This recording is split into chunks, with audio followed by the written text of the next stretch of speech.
Praise the lord. ದೇವರ ನಿಮಗೆ ಸ್ತೋತ್ರವಾಗಲಿ. ಬಿಡುಗಡೆ ಸಂದೇಶ ಕಾರ್ಯಕ್ರಮಕ್ಕೆ ನಾನು ನಿಮ್ಮೆಲ್ಲರನ್ನು ಯೇಸು ನಾಮದಲ್ಲಿ ಸ್ವಾಗತಿಸ್ತೇನೆ. ಪ್ರಾರ್ಥನೆ ಮಾಡೋಣ. ಪರಲೋಕದಲ್ಲಿ ತಂದೆ ದೇವರೇ, ಯೇಸು ಕ್ರಿಸ್ತನ ನಾಮದಲ್ಲಿ ನನ್ನ ಪಾದ ಸನ್ನಿಧಾನಕ್ಕೆ ನಾವು ಬರುತ್ತೇವೆ. ನಾವು ಧ್ಯಾನ ಮಾಡಿದ ಸಂದೇಶವನ್ನು ನಿನ್ನ ಪವಿತ್ರಾತ್ಮನಲ್ಲಿ ಅಭಿಷೇಕಿಸು. ಪವಿತ್ರಾತ್ಮ ನಿನ್ನ ಸ್ವಾಗತಿಸ್ತೇನೆ. ನಮ್ಮ ಒಳ್ಳೆಯ ಬೋಧಕನಾಗಿದ್ಕೊಂಡು ಇವತ್ತಿನ ಸಂದೇಶದ ಮುಖಾಂತರವಾಗಿ ನಿನ್ನ ಜನರ ಸಂಗಡ ಮಾತನಾಡು. ಪವಿತ್ರಾತ್ಮನೇ, ಈ ವಾಕ್ಯನ ಕೆಲವು ಪ್ರತಿಯೊಂದು ಆತ್ಮಗಳಿಗೆ ಜೀವವನ್ನು, ಪ್ರೋತ್ಸಾಹವನ್ನು, ಭಕ್ತಿ ಅಭಿವೃದ್ಧಿಯನ್ನು ಮತ್ತು ಬಿಡುಗಡೆಯನ್ನುಂಟು ಮಾಡಿ ನಾನು ಬಿಡ್ಕೊಳ್ತೇನೆ ಯೇಸು ಕ್ರಿಸ್ತನ ನಾಮದಲ್ಲಿ, ಆಮೇನ್. ಇವತ್ತಿನ ಧ್ಯಾನ ಮಾಡ್ತೇವೆ ಇಬ್ರಿಯವರಿಗೆ ಬರೆದ ಪತ್ರಿಕೆ 11ನೇ ಅಧ್ಯಾಯದಲ್ಲಿ 1 ಮತ್ತು 2ನೇ ವಾಕ್ಯ. ನಂಬಿಕೆಯು ನಾವು ನಿರೀಕ್ಷಿಸುವಗಳ ವಿಷಯವಾಗಿ ಭರವಸೆದಿಂದಿರುವುದು, ಕಣ್ಣಿಗೆ ಕಾಣದವುಗಳನ್ನು ನಿಜವೆಂದು ತಿಳ್ಕೊಳ್ಳುವುದು ಆಗಿದೆ. ನಮ್ಮ ಪೂರ್ವಿಕರು ನಂಬಿಕೊಳ್ಳುವರಾಗಿದ್ದರಿಂದಲೇ ಒಳ್ಳೆಯ ಹೆಸರನ್ನು ಹೊಂದಿದ್ದರು. ಅಪೊಸ್ತಲನು ಹೇಳ್ತಾನೆ, ನಂಬಿಕೆ ಎಂದರೆ ನಾವು ನಿರೀಕ್ಷಿಸುವ ವಿಷಯವಾಗಿ ಭರವಸೆದಿಂದಿರುವುದು, ಕಣ್ಣಿಗೆ ಕಾಣದವನು ನಿಜವನ್ನು ತಿಳ್ಕೊಳ್ಳುವುದು, ಇದು ನಂಬಿಕೆ ಎಂಬುದೇ ಅಪೊಸ್ತಲನು ಹೇಳ್ತಾನೆ. ಈ ರೀತಿ ಬರೆದರೆ ಯಾರಲ್ಲಿ ಈ ರೀತಿ ನಂಬಿಕೊಂಟು ಅವರು ಒಳ್ಳೆಯ ಹೆಸರನ್ನು, ಅವರ ಪ್ರಾರ್ಥನೆ ಉತ್ತರವನ್ನು, ಅವರ ಜೀವಿತದಲ್ಲಿ ಬಿಡುಗಡೆಯನ್ನು, ಅವರ ಜೀವಿತದ ವಾಗ್ದಾನಗಳು ಹೊಂದಿಕೊಳ್ಳುತ್ತಾರೆ ಎಂಬುದಾಗಿ ಅಪೊಸ್ತಲನು ಇಬ್ರಿಯ 11ನೇ ಅಧ್ಯಾಯದಲ್ಲಿ ಎಲ್ಲ ನಮ್ಮ ಪೂರ್ವಿಕರ ನಂಬಿಕೆಯ ಪಟ್ಟಿಯನ್ನು ಕೊಟ್ಟಿದ್ದಾನೆ. ಅದು ಇವತ್ತು ನಿಮ್ಮ ಜೀವಿತದಲ್ಲಿ ಸಹ ನೀವು ನಂಬಿಕೆ ಎಂದರೆ ಏನು, ಯಾವ ರೀತಿ ನಿಮ್ಮ ನಂಬಿಕೆ ಮುಖಾಂತರ ಈ ಪೂರ್ವಿಕರು ಹೊಂದಿಕೊಂಡು ಹಾಗೆ ಆಶೀರ್ವಾದವನ್ನು, ವಾಗ್ದಾನ ಹೇಗೆ ಪಡೆದುಕೊಳ್ಳಬಹುದು, ಯಾವ ರೀತಿಯಲ್ಲಿ ನೀವು ನಂಬಬೇಕೆಂಬುದಾಗಿ ಕೆಲವೊಂದು ದೃಷ್ಟಾಂತ, ಕೆಲವು ನೋಡಪ್ರೆ. ಮೊದಲನೇ ಸಂಗತಿ ನೋಡ್ತೇವೆ, ದೇವರು ನಂಬಿಕೆಯನ್ನು ಪರೀಕ್ಷಿಸುವಾಗ ನಂಬಿಕೆಯಲ್ಲಿ ಕುಂದಿ ಹೋಗಬಾರದು. ನಾವು ನೋಡ್ತೇವೆ ರೋಮಾಪುರದವರಿಗೆ ಬರೆದ ಪತ್ರಿಕೆ 4ನೇ ಅಧ್ಯಾಯದಲ್ಲಿ 17ರಿಂದ 21ನೇ ವಾಕ್ಯ ತನಕ. ನಾನು ನಿನ್ನನ್ನು ಅನೇಕ ಜನಾಂಗಗಳಿಗೆ ಮೂಲಪಿತೃವಾಗಿ ನೇಮಿಸಿದ್ದೇನೆಂದು ಶಾಸ್ತ್ರದಲ್ಲಿ ಬರೆದಿರುವ ಪ್ರಕಾರ ಅಬ್ರಾಮನು ನಮ್ಮೆಲ್ಲರಿಗೂ ದೇವರ ಸನ್ನಿಧಿಯಲ್ಲಿ ಮೂಲಪಿತೃವಾಗಿದ್ದಾನೆ. ದೇವರ ಸತ್ತವರನ್ನು ಬದುಕಿಸುವವನಾಗಿಯೂ ಇಲ್ಲದನ್ನು ಇರುವುದಾಗಿ ಕರೆಯುವನಾಗಿಯೂ ಇದ್ದನೆಂದು ಅಬ್ರಾಮನು ನಂಬಿದನು. ನಿನ್ನ ಸಂತಾನವು ನಕ್ಷತ್ರಗಳಷ್ಟಾಗುವುದು ಎಂಬುದಾಗಿ ತನಗೆ ಹೇಳಲ್ಪಟ್ಟ ಮಾತು ನೆರವೇರುವುದಕ್ಕೆ ಮಾರ್ಗ ತೋರದೆ ಇರುವುದರಿಂದ ಅಬ್ರಾಮನು ತಾನು ಅನೇಕ ಜನಾಂಗಗಳಿಗೆ ಮೂಲಪಿತವಾಗನೆಂಬ ನಿರೀಕ್ಷೆಗೆ ಆಸ್ಪದವಿಲ್ಲದಿರುವಾಗಲೂ ನಿರೀಕ್ಷಿಸಿ ನಂಬಿದನು. ಅವನು ಹೆಚ್ಚು ಕಡಿಮೆ 100 ವರ್ಷದವನಾಗಿದ್ದು ತನ್ನ ದೇಹವು ಆಗಲೇ ಮೃತಪ್ರಾಯವಾಯಿತೆಂದು, ಸಾರ್ಲಿಗೆ ಗರ್ಭಕಾಲ ಕಳೆದು ಹೋಯಿತೆಂದು ಯೋಚಿಸಿದಾಗಿಯೂ ಅವನ ನಂಬಿಕೆಯು ಕುಂದಿಲಿಲ್ಲ. ನೋಡ್ತೇವೆ, ದೇವರು ಅಬ್ರಾಹ್ಮನಿಗೆ 75 ವರ್ಷ ಪ್ರಾಯದಲ್ಲಿರುವಾಗ ಅವನಿಗೆ ಸ್ವಂತ ಮಗನನ್ನು ಕೊಡುತ್ತೇನೆ ಮತ್ತು ದೊಡ್ಡ ಸಂತತಿಯನ್ನು ಕೊಡುತ್ತೇನೆ ಎಂಬುದಾಗಿ ಅವನಿಗೆ ವಾಗ್ದಾನ ಕೊಟ್ಟನು. ಈ ವಾಗ್ದಾನ ಹೊಂದಿದ ಅಬ್ರಾಹ್ಮನು ದೃಢವಾಗಿ ದೇವರು ನಂಬಿಕೆ ಇಟ್ಟನು, ದೇವರು ತನಗೆ ಒಂದು ಮಗನ ಕೊಡುತ್ತಾನೆ ಎಂಬುದಾಗಿ. ಈ ವಾಗ್ದಾನ ಹೊಂದಿದ ನಂತರ 25 ವರ್ಷ ಗತಿಸಿತು. ಇಲ್ಲಿ ನೋಡ್ತೇವೆ, ದೇವರು ಅಬ್ರಾಹ್ಮನ ನಂಬಿಕೆ ಪರೀಕ್ಷೆ ಮಾಡಲಿಕ್ಕೆ 25 ವರ್ಷ ಅಬ್ರಾಹ್ಮನು ಆ ಒಂದು ಪರೀಕ್ಷೆಯಲ್ಲಿ ಅವನು ನಂಬಿಕೆ ಕುಂದಿ ಹೋಗಲಿಲ್ಲ. ದೇವರ ಮೇಲೆ ಅಪನಂಬಿಕೆ ಮಾಡಲಿಲ್ಲ.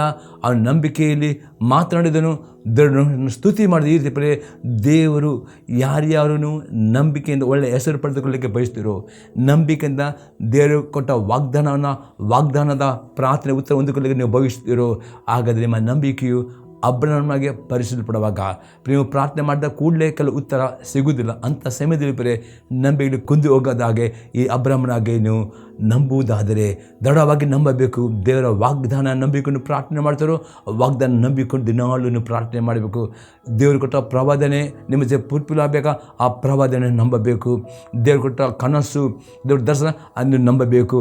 ಆಗ ನಂಬಿಕೆ ಪರಿಶೀಲಿಸಲ್ಪಡುವಾಗ ಅಬ್ರಾಹ್ಮನು ತನ್ನ ನಂಬಿಕೆ ಕುಂದಿ ಹೋಗಿಲ್ಲ. ಅಂದ ನಂಬಿಕೆ ಕುಂದಿ ಹೋಗದೆ ಏನು ದೇವರು ವಾಗ್ದಾನ ಕೊಟ್ಟಿದ್ದನು ಆ ವಾಗ್ದಾನವನ್ನು ನೀವು ಮಾತನಾಡಬೇಕು, ಅದನ್ನು ಧ್ಯಾನ ಮಾಡಬೇಕು ರಾತ್ರಿ ಮತ್ತು ನೀವು ಅಬ್ರಾಹ್ಮನಿಗೆ ದೇವರ ವಾಕ್ಯಕ್ಕೆ ನೀವು ವಿಧೇಯರಾಗಬೇಕು. 20 ಮಕ್ಕಳು ನೋಡ್ತೇವೆ, ದೇವರು ಮಾಡಿದ ವಾಗ್ದಾನದ ವಿಷಯದಲ್ಲಿ ಅವನು ಅಪನಂಬಿಕೆಯಿಂದ ಸಂಚರಿತನಾಗಲಿಲ್ಲ.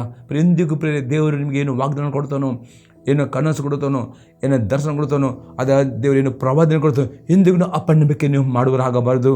21ನೇ ವಾಕ್ಯ, ದೇವರನ್ನ ಘನಪಡಿಸುವನಾಗಿ ಆತನು ತನ್ನ ವಾಗ್ದಾನವನ್ನು ನೆರವೇರಿಸಲಿಕ್ಕೆ ಸಮರ್ಥನೆಂದು ಪೂರ ಭರವಸೆಟ್ಟು ದೃಢ ನಂಬಿಕೊಳ್ಳವನಾದನು.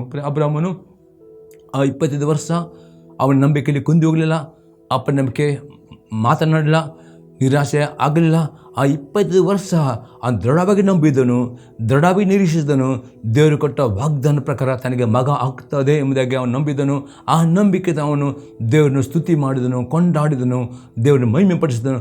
ಈ ರೀತಿ ದೇವರು ನೀವು ಪ್ರಾರ್ಥನೆ ಮಾಡಿದ ಕೂಡಲೇ ಕೆಲವು ಉತ್ತರ ಬರದ ಸಮಯದಲ್ಲಿ ನಿಮ್ಮ ಪ್ರಾರ್ಥನೆಯನ್ನು ಮಾಡೋದು ಬಿಡಬಾರದು. ಅಪನಂಬಿಕೆ ಮಾತು ಮಾತನಾಡಬಾರ್ದು. ನಿಮ್ಮ ಸಭೆಯನ್ನು ನೀವು ಬಿಟ್ಟು ಹೋಗಬಾರ್ದು, ಅಥವಾ ಸಭಾ ಪಾಲಕರನ್ನು ನೀವು ದೂಷಿಸೋರಾಗಬಾರ್ದು. ಸಭೆ ಈ ರೀತಿ ಇದು ಪರೀಕ್ಷೆ ನೀವು ತಿಳಿದುಕೊಳ್ಳಬೇಕು. ಈ ಪರೀಕ್ಷೆಯಲ್ಲಿ ನೀವು ಅಬ್ರಾಹ್ಮಣರಿಗೆ ನೀವು ತಾಳ್ಮೆಯಿಂದ ದೇವರನ್ನು ಸ್ತುತಿಸುವಾಗ, ದೇವರನ್ನು ಕೊಂಡಾಡುವಾಗ, ದೇವರ ತಕ್ಕ ಸಮಯದಲ್ಲಿ ಆ ಪರೀಕ್ಷೆಯಲ್ಲಿ ಪರಿಪೂರ್ಣ ಆಗುವಾಗ ನಿಮಗೆ ಅಬ್ರಾಹ್ಮಣನಾಗಿ ದೇವರ ಆಶೀರ್ವಾದ ಮಾಡುವವನು ಆಗಿದ್ದಾನೆ. ಆಗ ಮಾತ್ರ ಒಳ್ಳೆಯ ಹೆಸರು, ಒಳ್ಳೆಯ ನಂಬಿಕೆ ಇವರು ಆಗ್ತಿರ್ತಾರೆ. ಇನ್ನೊಂದು ಎಕ್ಸಾಂಪಲ್ ನೋಡ್ತಿರ್ತಾರೆ. ಯಾಕೋಬನ ಬರೆದ ಪತ್ರಿಕೆ 1ನೇ ಅಧ್ಯಾಯದಲ್ಲಿ 2-4 ವಾಕ್ಯ ತನಕ. ನನ್ನ ಸಹೋದರರೇ, ನಮ್ಮ ನಂಬಿಕೆಗೆ ಆಗುವ ಪರಿಶೋಧನೆಯು ತಾಳ್ಮೆಯುಂಟು ಮಾಡುತ್ತದೆ ಎಂದು ತಿಳಿದು ನೀವು ನಾನಾ ವಿಧವಾದ ಕಷ್ಟದಲ್ಲಿ ಬಿದ್ದಿರುವಾಗ ಅದನ್ನು ಕೇವಲ ಆನಂದಕರವಾದೆಂದು ಎನಿಸಿರಿ. ಆ ತಾಳ್ಮೆಯು ಸಿದ್ಧಿಗೆ ಬರಲಿ. ಆಗ ನೀವು ಶಿಕ್ಷಿತರು, ಸರ್ವ ಸುಗುಣವುಳ್ಳವರು, ಏನೂ ಕಡಿಮೆ ಇಲ್ಲದವರು ಆಗಿರುವಿರಿ. ಇಲ್ಲಿ ಯಾಕೋಬ ಹೇಳ್ತಾನೆ, ಯೇಸು ನಂಬಿಕೆ ಇಟ್ಟು ನೀರು ಮುಳಿದ ಅಂದ್ಕೊಂಡು ಪ್ರತಿಯೊಬ್ಬ ವಿಶ್ವಾಸಿಯ ನಂಬಿಕೆಯನ್ನು ದೇವರು ಪರಿಶೋಧಿಸ್ತಾನೆ. ಆ ಪರೀಕ್ಷೆಗಳು ಬರುವಾಗ 2 ರೀತಿಯ ಒಂದು ಪರೀಕ್ಷೆ, ನೀವು ನಂಬಿಕೆಯಿಂದ ವಿಧೇಯರಾಗುವಾಗ ನಿಮಗೆ ಬರೋ ಕಷ್ಟಗಳು. ಇನ್ನಿದು ಕಷ್ಟಗಳು ನೀವು ದೇವರ ಅವಿಧೇಯರಾಗಿ ಬರೋ ಕಷ್ಟ. 2 ರೀತಿಯಲ್ಲಿ ಕಷ್ಟಗಳು ಬರ್ತವೆ. ವಿಧೇಯತೆಯ ಜೀವಿತದಲ್ಲಿ ಸಹ ನಿಮಗೆ ನಂಬಿಕೆ ಪರೀಕ್ಷೆ ಕಷ್ಟಗಳು ಬರ್ತವೆ. ಅವಿಧೇಯರಾಗುವಾಗ ನಿಮಗೆ ಶಿಕ್ಷೆಗಳು ಬರ್ತವೆ. ಅದೇ ಏನೂ ಬಂದರೂ ಅಪಡಕ್ಕೆ ಬರ್ತಾನೆ. ನೀವು ತಿಳಿದಿರಬೇಕು, ಅದರ ಮುಖಾಂತರ ದೇವರು ನಿಮ್ಮ ನಂಬಿಕೆ ಅಭಿವೃದ್ಧಿ ಆಗಲಿಕ್ಕೆ ಬಯಸ್ತಾನೆ. ಆ ಕಷ್ಟದ ಮುಖಾಂತರ ದೇವರು ನಿಮ್ಮಲ್ಲಿ ಯೇಸುವಿನ ಸಾರೂಪ್ಯ ಉಂಟಾಗಲಿ ಬಯಸ್ತಾನೆ. ಕಷ್ಟದ ಮುಖಾಂತರ ನೀವು ದೀರ್ಘ ತಾಳ್ಮೆ ಸಹಿಸಿಕೊಳ್ಳುವುದರೆ ನಿಮ್ಮಲ್ಲಿ ಪವಿತ್ರ 9 ಫಲಗಳು ತೋರಲ್ಪಡುತ್ತವೆ. ಮತ್ತು ಆ ಕಷ್ಟದ ಸಂಪೂರ್ಣ ನೀವು ಸಹಿಸಿಕೊಳ್ಳುವಾಗ ಅದರ ರಿಸಲ್ಟ್ ನಿಮಗೆ ನೀವು ಎಲ್ಲ ಫಲಗಳು ತುಂಬಲ್ಪಡ್ತೀರಿ, ಏನು ಕಡಿಮೆ ಇಲ್ಲದ್ರೆ. ಈ ರೀತಿ ನಿಮ್ಮ ಜೀವಿತವು ನಂಬಿಕೆಯ ಒಂದು ವೀರರ ಪಟ್ಟಿಯಲ್ಲಿ ಬರಬೇಕಾ? ನಂಬಿಕೆಯಲ್ಲಿ ನಿಮ್ಮ ಪ್ರಾರ್ಥನೆ ಉತ್ತರ ಬೇಕಾ? ನಂಬಿಕೆಯಲ್ಲಿ ನಿಮ್ಮ ವಾಗ್ದಾನ ಹೊಂದಿಕೊಳ್ಳಬೇಕಾ? ಹಾಗಾದರೆ ನಿಮ್ಮ ಜೀವಿತದಲ್ಲಿ ಕಷ್ಟಗಳು ಬರ್ತವೆ, ಅದಕ್ಕೆ ಭಯಪಡಬಾರ್ದು. ಕಷ್ಟಗಳು ಬರುವಾಗ ಗುಣಗುಣ ಒಂದು ರೀತಿ ಕಷ್ಟಗಳು ಬರ್ತವೆ. ನೀವು ವಿಧೇಯತೆಯಲ್ಲಿ ನಡೀತೀರಿ, ಪಾಪ ಎಲ್ಲ. ಆದರೆ ವಿಧೇಯತೆಯಲ್ಲಿ ನಿಮಗೆ ಕಷ್ಟಗಳು ಬರ್ತವೆ. ನಿಮ್ಮ ವಿಧೇಯತೆ ಇನ್ನೂ ವಿಧೇಯರಾಗುವುದಕ್ಕೆ ಅವಿಧೇಯರಾಗ ಕಷ್ಟಗಳು ಬರ್ತವೆ. ಅದು ಪಾಪಕ್ಕೆ ಪಶ್ಚಾತ್ತಾಪಡಲಿಕ್ಕೆ ಅದು 2 ರೀತಿಯಲ್ಲಿ ಕಷ್ಟಗಳು ಬಂದರೂ ಸಹ ನೀವು ತಾಳಿಕೊಳ್ಳಬೇಕು ಎಂಬುದಾಗಿ ಯಾಕೋಬನು ಇನ್ನೊಂದು ಎಕ್ಸಾಂಪಲ್ ನೋಡ್ತಿದ್ದಲ್ಲಿ ಯಾಕೋಬನ ಪತ್ರಿಕೆ 5ನೇ ಅಧ್ಯಾಯದಲ್ಲಿ 10-11 ವಾಕ್ಯದಲ್ಲಿ, ಬಾಧೆಯನ್ನು ತಾಳ್ಮೆಯಿಂದ ಸಹಿಸಿಕೊಳ್ಳುವ ವಿಷಯದಲ್ಲಿ ಕರ್ತನ ಹೆಸರಿಂದ ಮಾತನಾಡಿದ ಪ್ರವಾದಿಗಳನ್ನೇ ಮಾದರಿ ಮಾಡಿಕೊಳ್ಳಿರಿ. ತಾಳಿಕೊಂಡಿರುವವರನ್ನು ಧನ್ಯರೆಂದು ಹೇಳುತ್ತೇವಲ್ಲವೇ? ನೀವು ಯೋಬನಲ್ಲಿದ್ದ ತಾಳ್ಮೆ ವಿಷಯವಾಗಿ ಕೇಳಿ, ಕರ್ತನು ಅವನಿಗೆ ಅಂತ್ಯದಲ್ಲಿ ಮಾಡಿರುವುದನ್ನು ನೋಡಿ ಕರ್ತನು ಕರುಣಾಸಾಗರನು ದಯಾಳು ಆಗಿದ್ದೆಂದು ತಿಳಿದಿದ್ದರಷ್ಟೇ. ಯಾಕೋಬನಲ್ಲಿ ಯೋಬನ ಬಗ್ಗೆ ಹೇಳ್ತಾನೆ. ಯೋಬನು ದೇವರ ನಂಬಿಕೆ ಇಟ್ಟನು, ಆತ ನೀತಿವಂತನಾಗಿದ್ದನು, ಅದು ಪ್ರಾರ್ಥನೆ ಮಾಡೋದು ವ್ಯಕ್ತಿಯಾಗಿದ್ದನು, ಅದು ತುಂಬ ದಾನದ ಮಾಡು. ಅದು ಅವನ ಜೀವಿತದಲ್ಲಿ ಅವನ ನಂಬಿಕೆಯು ಪರೀಕ್ಷೆ ಒಳಪಟ್ಟಿತ್ತು. ಆ ಪರೀಕ್ಷೆ ಬರುವಾಗ ಅವನ ಸ್ವಂತ ಮಕ್ಕಳು ಅವನು ಕಳೆದುಕೊಂಡನು. ಮನೆ ತುಂಬ ರೀತಿಯ ಕಷ್ಟಗಳು, ನಷ್ಟಗಳು, ಸಂಕಟಗಳು ಬಂತು, ರೋಗಗಳು. ಅದೆಲ್ಲ ನಂಬಿಕೆಯಲ್ಲಿ ಅವನ ಪರೀಕ್ಷಿಸುವಾಗ ಯೋಬನು ನಂಬಿಕೆಯಲ್ಲಿ ಕೊಂದು ಹೋಗಲಿಲ್ಲ. ಅವನ ನಂಬಿಕೆಯನ್ನು ಬಿಡಲಿಲ್ಲ. ದೀರ್ಘ ತಾಳ್ಮೆ ಸಹಿಸಿಕೊಂಡನು. ಮತ್ತು ಅವನ ಪಶ್ಚಾತ್ತಾಪ ಅವನು ಯೋಬನ ಹೇಳ್ತಾನೆ 23ನೇ ಅಧ್ಯಾಯದಲ್ಲಿ 10ನೇ ವಾಕ್ಯ, ಆತನನ್ನು ಶೋಧಿಸುವಾಗ ನಾನು ಚೊಕ್ಕ ಬಂಗಾರವಾಗಿ ಕಂಡು ಬಂದೇನು. ಹೌದು, ಯೋಬನ ಅನುಭವ ಹೇಳ್ತಾನೆ. ದೇವರು ಆ ಒಂದು ಕಷ್ಟಕ್ಕೆ, ಆ ಸಂಕಟಕ್ಕೆ ಹೋಗಲಿಕ್ಕೆ ಯಾಕೆ ಬಿಟ್ಟವನೆಂದರೆ ಯೋಬ ಹೇಳ್ತಾನೆ, ಇನ್ನೂ ತನ್ನ ಜೀವಿತ ದೇವರು ಶುದ್ಧೀಕರಿಸಿದ ಕಷ್ಟಗಳ ಮುಖಾಂತರ, ಶೋಧನೆಗಳ ಮುಖಾಂತರ ದೇವರು ಇನ್ನೂ ಇನ್ನೂ ನೀತಿವಂತ ಮಾಡ್ತಾನೆ. ಇನ್ನೂ ಅವರು ಪರಿಶುದ್ಧ ಮಾಡ್ತಾನೆ. ಅದಕ್ಕೋಸ್ಕರ ನಿಮ್ಮಲ್ಲಿ ಯಾವುದೇ ಕಷ್ಟ ಬರ್ಬೋದು, ಯಾವುದೇ ಸಮಸ್ಯೆ ಬರ್ಬೋದು, ಯಾವುದೇ ಶೋಧನೆ ಬರ್ಬೋದು, ರೋಗ ಬರ್ಬೋದು, ಎಂದಿಗೂ ದೇವರನ್ನು ಗುಣಗುಟ್ಟ ಬಿಡಿರಿ. ದೇವರ ಸಭೆಯನ್ನು ಬಿಟ್ಟು ಹೋಗಬೇಡಿರಿ. ಯಾವ ದೇವರ ಸೇವಕರನ್ನು ದೂಷಿಸಬೇಡಿರಿ. ನೀವು ತಿಳಿದುಕೊಳ್ಳಿರಿ, ದೇವರು ನಿಮ್ಮನ್ನು ಪ್ರೀತಿಸ್ತಾನೆ. ದೇವರು ಬಯಸ್ತಾನೆ ನೀವು ನಂಬಿಕೆ ವೀರರಾಗಬೇಕು. ದೇವರು ಬಯಸ್ತಾನೆ ನೀವು ನಂಬಿಕೆಯಿಂದ ಏನು ದೇವರು ನಿಮಗೆ ವಾಗ್ದಾನ ಕೊಟ್ಟಿದ್ದಾನೋ ಅದಾಗ್ಬೋದು. ದೇವರು ನಿಮ್ಮ ಜೀವಿತ ಒಂದು ಉದ್ದೇಶ ಇಟ್ಟಿದ್ದಾನೆ, ಅಥವಾ ನಿಮಗೆ ವ್ಯಕ್ತಿಗೆ ಪ್ರವಾದನೆ ಕೊಟ್ಟಿರ್ಬೋದು. ಅದನ್ನು ನಿಮ್ಮ ಜೀವಿತ ಪೂರ್ಣ ಆಗಬಹುದು. ಅದಕ್ಕೋಸ್ಕರ ದೇವರು ನಿಮ್ಮನ್ನು ಕಷ್ಟಗಳ ಮುಖಾಂತರ ರೂಪಿಸುತ್ತಾನೆ. ಅದು ನಿಮ್ಮ ಕುಂಬಾರನಾಗಿದ್ದಾನೆ. ಅದು ರೂಪಿಸುವಾಗ ನಿಮಗೆ ನೋವು ಆಗಬಹುದು. ಯೋಬನಿಗೆ ಸಹಿಸಿಕೊಳ್ಳಿರಿ, ಅದು ಪೂರ್ಣ ರೂಪಿಸುತ್ತಾನೆ. ಆನಂತರ ಯೋಬನಿಗೆ ದೇವರು ಮಾಡಿದ ಅಂತ್ಯದಲ್ಲಿ 2 ಪಟ್ಟು ಆಶೀರ್ವಾದ ಕೊಟ್ಟನು. ಅಭಿಷೇಕ ಆ ದೇವರು ನಿಮಗೆ ಸಹ 2 ಪಟ್ಟು ಆಶೀರ್ವಾದ ಕೊಟ್ಟು ಅಭಿಷೇಕ ಎಲ್ಲ ರೀತಿ ನಿಮಗೆ ತಿರುಗಿ ಕೊಟ್ಟನು. ಮತ್ತು ಯೋಬನಿಗೆ ಆಯುಷ್ಯ ಸಪ್ರೆ ನಾವು ಜೊತೆ 120 ವರ್ಷ, ಅದು ಯೋಬನು 140 ವರ್ಷ. ಆ ರೀತಿ ನಿಮ್ಮ ಆಯುಷ್ಯ ವೃದ್ಧಿ ಮಾಡ್ತಾನೆ, ಆರೋಗ್ಯ ಕೊಡ್ತಾನೆ, ಎಲ್ಲವನ್ನು ಕಳೆದುಕೊಂಡದನ್ನು ಅಷ್ಟು ತಿರುಗಿ ಕೊಡುತ್ತಾನೆ. ಅದಕ್ಕೋಸ್ಕರ ಪ್ರೇ ದೇವರ ಆತ್ಮನಿಯು ಹೇಳ್ತಾನೆ, ಯೇಸು ಕ್ರಿಸ್ತನಲ್ಲಿ ಯಾರು ನಂಬಿಕೆ ಇಟ್ಟಿದ್ದಾರೋ, ನೀಲಿ ಮುಳುಗಿ ದೇಶ ಅಂತಕೊಂಡಿದ್ದರು, ನೀವು ಎಲ್ಲೋ ನೀತಿವಂತರಾಗಿದ್ದೀರಿ. ಆದರೆ ದೇವರು ಪ್ರತಿಯೊಬ್ಬ ನೀತಿವಂತರು ಇನ್ನೂ ನೀತಿವಂತರಾಗಬೇಕು, ಇನ್ನೂ ಪರಿಶುದ್ಧರಾಗಬೇಕು, ಇನ್ನೂ ಅವ್ರ ನಂಬಿಕೆ ಅಭಿವೃದ್ಧಿ ಆಗಬೇಕು. ಅಂದರೆ ಪ್ರತಿಯೊಬ್ಬ ದೇವರ ಮಕ್ಕಳು ಆಗ್ಬೋದು. ನೀವು ಏನೂ ಪಾಪ ಮಾಡೋದಿಲ್ಲ, ಪೂರ್ಣ ದೇವರು ಹೋಗಿದ್ದು, ಆದರೂ ಸಹ ದೇವರು ನಿಮ್ಮ ನಂಬಿಕೆ ಪರೀಕ್ಷಿಸ್ತಾರೆ. ಇನ್ನೂ ವಿಧೇಯತೆಯಲ್ಲಿ ಇನ್ನೂ ಪರಿಪೂರ್ಣ ಆಗೋದಾಗೆ ಆಗ್ಬೋದು. ನಿಮ್ಮ ಮೇಲೆ ಪಾಪ ಇರಬಹುದು, ದೇವರು ಪ್ರೀತಿ ಸ್ವರೂಪನು, ಪ್ರೀತಿ ನಿಮ್ಮನ್ನು ಶಿಕ್ಷಿಸಿ ನಿಮ್ಮನ್ನು ಪರಿಶುದ್ಧ ಮಾಡ್ತಾರೆ. ಯಾವ ರೀತಿಯಲ್ಲಿ ಕಷ್ಟಗಳು ಬರ್ಬೋದು, ನೀವು ದೇವರನ್ನು ಗುಣಗುಟ್ಟಬಾರದು ಪ್ರೇರೆ, ನಂಬಿಕೆಯಲ್ಲಿ ಕುಂದಿ ಹೋಗಬಾರ್ದು, ಸಭೆಯನ್ನು ಬಿಡಬಾರ್ದು, ಸಭಾಪಾಲಕರನ್ನು ದೂಷಿಸಬಾರ್ದು. ಆದರೆ ನೀವು ಯೋಬನಾಗೆ ದೀರ್ಘ ತಾಳ್ಮೆ ಸಹಿಸಿಕೊಳ್ಳುವಾಗ ಪ್ರೇರೆ ಅದರ ದೇವರು ನಿಮಗೆ ಪರಿಶುದ್ಧ ಮಾಡ್ತಾನೆ, ನಿಮ್ಮಲ್ಲಿ ಪಾಪಗಳಿಂದ ಪಶ್ಚಾತ್ತಾಪ ನಡೆಸ್ತಾನೆ. ಯೋಬನಿಗೆ 2 ಪಟ್ಟು ಆಶೀರ್ವಾದ ಕೊಡುತ್ತಾನೆ ಎಂದು ಹೇಳುವನಾಗಿದೆ. ಮತ್ತು ನಂಬಿಕೆ ವೀರರ ಒಂದು ಪಟ್ಟಿಯಲ್ಲಿ ನೀವು ಸಹ ಆ ವೀರರ ಹಾಕುತ್ತೀರಿ. 2ನೇ ಸಂಘ ನೋಡ್ತೇವೆ, ನಂಬಿಕೆಯಲ್ಲಿ ಪ್ರಾರ್ಥಿಸಲಿಕ್ಕೆ ಕಳೆದುಕೊಳ್ಳುವರಾಗಬೇಕು, ನಂಬಿಕೆಯಲ್ಲಿ ಪ್ರಾರ್ಥಿಸುವವರು ಆಗಬೇಕು. 1ನೇ ಯೋಹನ ಪತ್ರಿಕೆ 3ನೇ ಅಧ್ಯಾಯದಲ್ಲಿ 22ನೇ ವಾಕ್ಯ, ಮತ್ತು ನಾವು ಆತನ ಆಜ್ಞೆಗಳನ್ನು ಕೈಕೊಂಡು ಆತನ ಎಣಿಕೆಯಲ್ಲಿ ಮೆಚ್ಚುಗೆದ ಕಾರ್ಯಗಳನ್ನು ಮಾಡುವರಾಗುವುದರಿಂದ ಏನು ಬೇಡಿಕೊಂಡರೂ ಆತನಿಂದ ಹೊಂದುವೆವು. ಪ್ರೇರೆ ನಿಮ್ಮ ನಂಬಿಕೆಯು ಇಂದ ನೀವು ಪ್ರಾರ್ಥನೆ ಮಾಡುವುದರ್ಥವಾಗಿದೆ. ಪ್ರೇರೆ ದೇವರು ಜೀವಂತವಾಗಿದ್ದಾನೆ, ನಂಬಿಕೆಯಲ್ಲಿ ಪ್ರಾರ್ಥನೆ ಉತ್ತರ ಕೊಡ, ಆ ಪ್ರಾರ್ಥನೆ ಉತ್ತರ ಬೇಕಾದರೆ ಇಲ್ಲಿ ಒಂದು ಕಂಡೀಷನ್, ನೀವು ಆತನ ಎಲ್ಲ ಆಜ್ಞೆಗಳನ್ನು ಕೈಕೊಂಡು ನಡೆಯಬೇಕು. ಮತ್ತು ಆತನ ಎಣಿಕೆಯಲ್ಲಿ ಮೆಚ್ಚುಗೆದ ನಿಮ್ಮ ಕೆಲಸಗಳು, ಬಿಸ್ನೆಸ್ಗಳು, ಕುಟುಂಬ ಜೀವಿತ, ನಿಮ್ಮ ಸೇವೆ ಪ್ರತಿಯೊಂದು ಆತನ ಮೆಚ್ಚುಗೆಯಾದ ಕಾರ್ಯ ಮಾಡಿ. ನೀವು ಏನೂ ಪ್ರಾರ್ಥನೆ ಮಾಡಿದರೂ ಆ ಪ್ರಾರ್ಥನೆಗೆ ತಕ್ಕ ಸಮಯದಲ್ಲಿ ಉತ್ತರ ಕೊಡುತ್ತಾನೆ ಎಂದು ಯೋಹನನು ಹೇಳ್ತಾನೆ. ಆ ನಂಬಿಕೆಯಲ್ಲಿ ನೀವು ಬೇಸಗೊಳ್ಳದೆ ಅಗುರದ ಪ್ರಾರ್ಥನೆ ಮಾಡಬೇಕು, ವಿದ್ಯಾರ್ಥಿ 100% ನಿಮ್ಮ ಪ್ರಾರ್ಥನೆ ಉತ್ತರ ದೇವರು ಕೊಡುವನಾಗಿದ್ದಾನೆ. ಆಗ ನೀವು ಸಂತೋಷ ಪಡೆಯುತ್ತೀರಿ. ಹೌದು, ನನ್ನ ದೇವರು ಸತ್ಯವಂತನು, ನನ್ನ ಪ್ರಾರ್ಥನೆಗೆ ಉತ್ತರ ಕೊಟ್ಟನು, ನನ್ನ ಕಷ್ಟದಿಂದ ಬಿಡುಗಡೆ. ಕೀರ್ತನೆ 50:15 ಈಗ ಹೇಳ್ತದೆ, ಕಷ್ಟ ಕಾಲ ನನಗೆ ಮೊರೆಯಿಡಿರಿ, ನಾನು ಬಿಡಿಸುವನು, ಅದನ್ನು ಕೊಂಡಾಡು. ನೀವು ಹೇಳ್ತೀರಿ, ನನಗೆ ಈ ಕಷ್ಟ ಇತ್ತು, ಈ ಸಮಸ್ಯೆ ಇತ್ತು, ದೇವ್ರು ನಾನು ಬಿಡಿ. ಈ ರೀತಿ ನಿಮಗೆ ಎಲ್ಲ ಕಷ್ಟಗಳಿಂದ, ಎಲ್ಲ ಸಾಲದಿಂದ, ಶಾಪದಿಂದ, ರೋಗದಿಂದ ಬಿಡುಗಡೆ ಕೊಡುವನಾಗಿದೆ. ಇನ್ನೊಂದು ವಾಕ್ಯ ನೋಡುವ, ನಂಬಿಕೆಯಲ್ಲಿ ಪ್ರಾರ್ಥಿಸೋದ್ರ ಬಗ್ಗೆ 1ನೇ ಯೋಹನ ಪತ್ರಿಕೆ 5ನೇ ಅಧ್ಯಾಯದಲ್ಲಿ 14 ಮತ್ತು 15ನೇ ವಾಕ್ಯ, ಮತ್ತು ನಾವು ದೇವರ ಚಿತ್ತಾನುಸಾರವಾಗಿ ಏನಾದರೂ ಬೇಡಿಕೊಂಡರೆ ಆತ ನಮ್ಮ ವಿಜ್ಞಾಪನೆಯನ್ನು ಕೇಳುತ್ತಾನೆಂಬ ಧೈರ್ಯವು ಆತನ ವಿಷಯ ನಮಗುಂಟು. ನೀವು ಪ್ರಾರ್ಥನೆ ಮಾಡುವಾಗ 100% ದೇವರ ಪ್ರಾರ್ಥನೆ ಕೇಳುತ್ತ ಧೈರ್ಯ ಬರಬೇಕಾದ್ರೆ ನೀವು ಬುದ್ಧಿಯಲ್ಲಿ ಪ್ರಾರ್ಥನೆ ಮಾಡುವಾಗ ಪ್ರತಿ ಸಲ ದೇವರ ವಾಕ್ಯಗಳನ್ನು, ವಾಗ್ದಾನಗಳನ್ನು, ಅದು ದೇವರ ಪ್ರವಾದನೆ ಕೊಟ್ಟು ಪ್ರವಾದನೆ ತೆಗೆದುಕೊಂಡು ಆ ದೇವರ ಕನಸು, ಅದರಿಂದ ಆ ವಾಗ್ದಾನ ದೇವರ ಚಿತ್ತವಾಗಿದೆ. ನೀವು ಪ್ರಾರ್ಥನೆ ಮಾಡೋ ಬುದ್ಧಿಯಲ್ಲಿ ಪ್ರತಿಯೊಂದು ಪ್ರಾರ್ಥನೆಗೆ ದೇವರ ವಾಕ್ಯ ಆಧಾರ ಉಂಟು. ದೇವರ ವಾಕ್ಯವನ್ನು ಓದಿಕೊಂಡು ದೇವರಿನ ವಾಕ್ಯ, ಇದನ್ನ ವಾಗ್ದಾನ, ಆ ದೇವರ ವಾಗ್ದಾನ ಜ್ಞಾಪಕ ಪಡೆದು ಆ ವಾಕ್ಯದ ಪ್ರಕಾರವೇ ಪ್ರಾರ್ಥನೆ ಮಾಡಿ ಕಲಿತುಕೊಳ್ಳಿರಿ. ಅಂಥ ಪ್ರಾರ್ಥನೆ ಉತ್ತರ ಕೊಡುತ್ತಾನೆ. ನಿಮಗೆ ಧೈರ್ಯ ಬರ್ತದೆ, ನಿಮ್ಮ ಪ್ರಾರ್ಥನೆಗೆ ಉತ್ತರ ಬರುತ್ತದೆ ಎಂಬುದೇ. ಆದರೆ ವಾಕ್ಯಲ್ಲದೆ ಪ್ರತಿಯೊಂದಕ್ಕೂ ವಾಕ್ಯ ಆಧಾರ ಮಾಡಿ ಪ್ರಾರ್ಥನೆ ಮಾಡಿ. ಡೆಫಿನೆಟ್ ನಿಮಗೆ ನೀವು ಏನು ಪ್ರಾರ್ಥನೆ ಮಾಡಿ ದೇವರ ವಾಕ್ಯದ ಪ್ರಕಾರ ಇರುತ್ತಾರೆ, ದೇವರ ಚಿತ್ರ 100% ನಿಮ್ಮ ಆತ್ಮದಲ್ಲಿ ಸಾಕ್ಷಿ ಬರ್ತದೆ, ನಿಮಗೆ ಭರವಸೆ ಬರ್ತದೆ. ದೇವರ ಪ್ರಾರ್ಥನೆ ಕೇಳುತ್ತಾನೆ. ತಡವಾದರೂ ನೀವು ಪ್ರಾರ್ಥನೆ ಮಾಡೋದು ಬಿಡಬಾರ್ದು. ಅದಕ್ಕೆ 15ನೇ ವಾಕ್ಯ, ನಾವು ಏನು ಬೇಡಿಕೊಂಡರೂ ಆತ ನಮ್ಮ ವಿಜ್ಞಾಪನೆಯನ್ನು ಕೇಳುತ್ತಾನೆ ಎಂಬುದು ನಮಗೆ ಗೊತ್ತಾಗಿದ್ದರೆ ನಾವು ಬೇಡಿದವುಗಳು ಆತನಿಂದ ನಮಗೆ ದೊರೆತ ಎಂಬುದು ನಮಗೆ ಗೊತ್ತಾಗಿದೆ. ಪ್ರಿಯರೇ, ಈ ರೀತಿ ನೀವು ದೇವರ ಚಿತ್ತ, ದೇವರ ವಾಗ್ದಾನದ ಪ್ರಾರ್ಥನೆ ಮಾಡಿದರೆ ನಿಮಗೆ ಧೈರ್ಯ ಬರ್ತದೆ. ನೀವು ಪ್ರಾರ್ಥನೆ ಮಾಡೋದು ದೇವರ ಚಿತ್ತ ಪ್ರಕಾರ.